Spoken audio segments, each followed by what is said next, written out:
Hi, my name is Despriley, and I just discovered that there is a problem with religious education in Indonesia.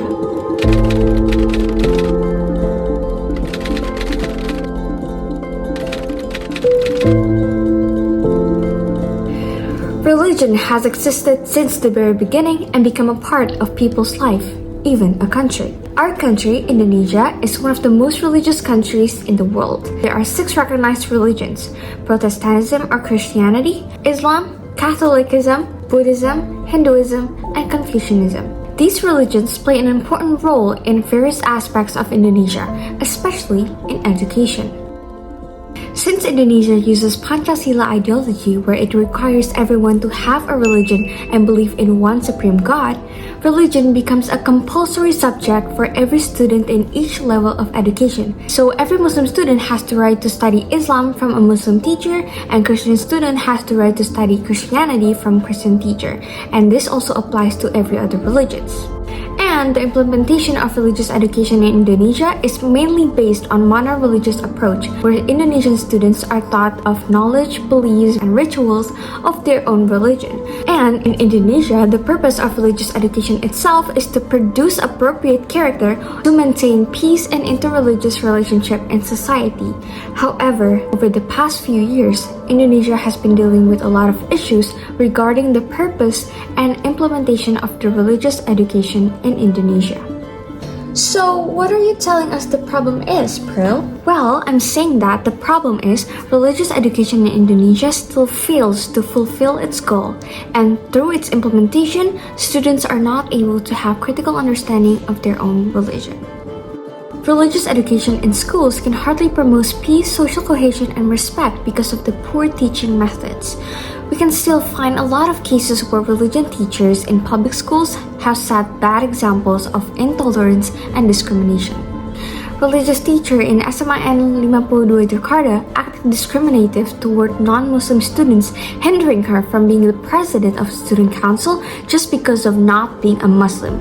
And Christian students were prohibited from using classrooms for religious activities. Besides that, through a mono-religious approach, Indonesian students could only learn about their own religion and hardly know about the faith of others. This type of approach, I think, is not suitable enough for a multicultural country like Indonesia because in order to acknowledge religious diversity and build healthy religious interaction, it's important for students to learn and have basic understanding of other religions. I also think that religious education is also ineffective in providing critical thinking for its students to have deeper understanding towards their own religion. The goal will become deviated when religious education merely forces them to follow the rules or religious traditions as they are without being critical towards the reasons why. We are familiar with the term, the rules are made to be broken. So if the student's mindset is to see religious teachings as rules without understanding why it should be followed, then it's easy for them to disobey.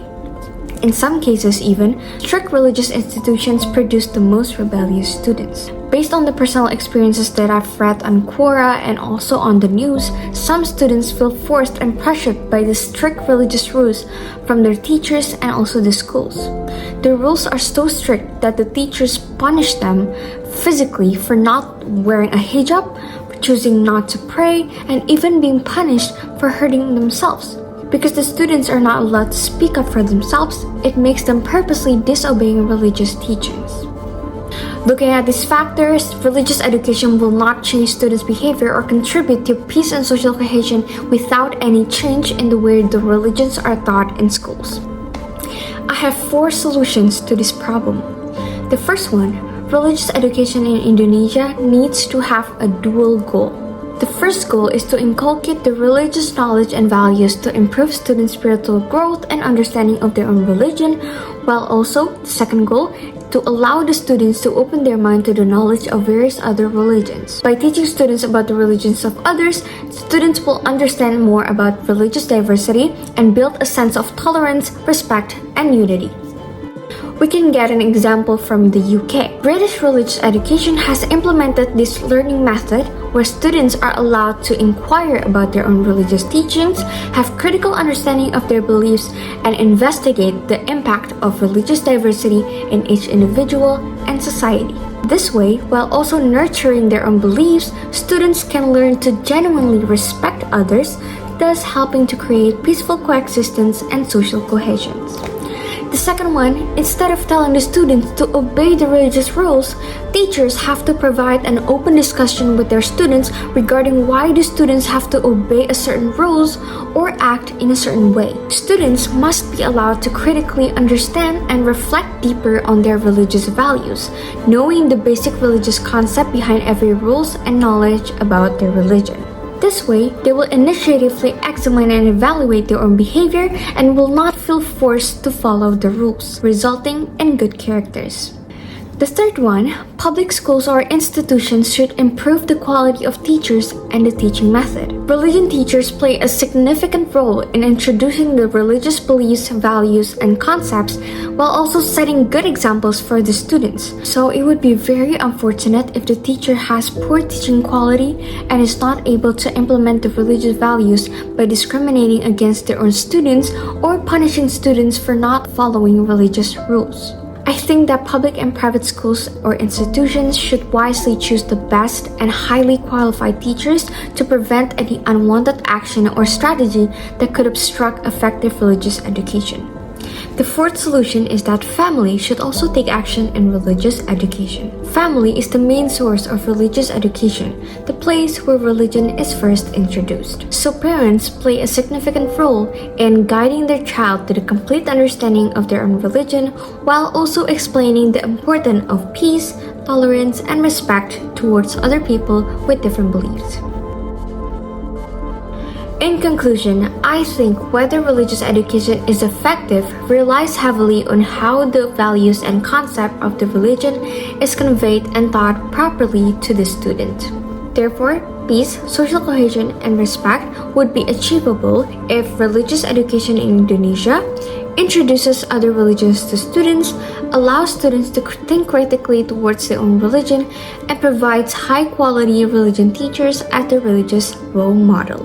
This way, the students will be able to evaluate their own behavior and understand the importance of maintaining peace, social cohesion, and mutual respect among believers in this religiously diverse country.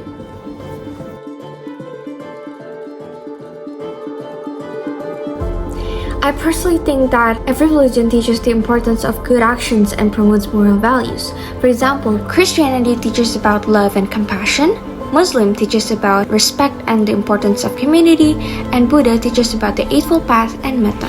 Through these teachings and values, religions guide their believers to nurture good characters, such as respecting and being kind to others no matter the differences. If implemented correctly, it will definitely help create a harmonious and peaceful multicultural society in Indonesia.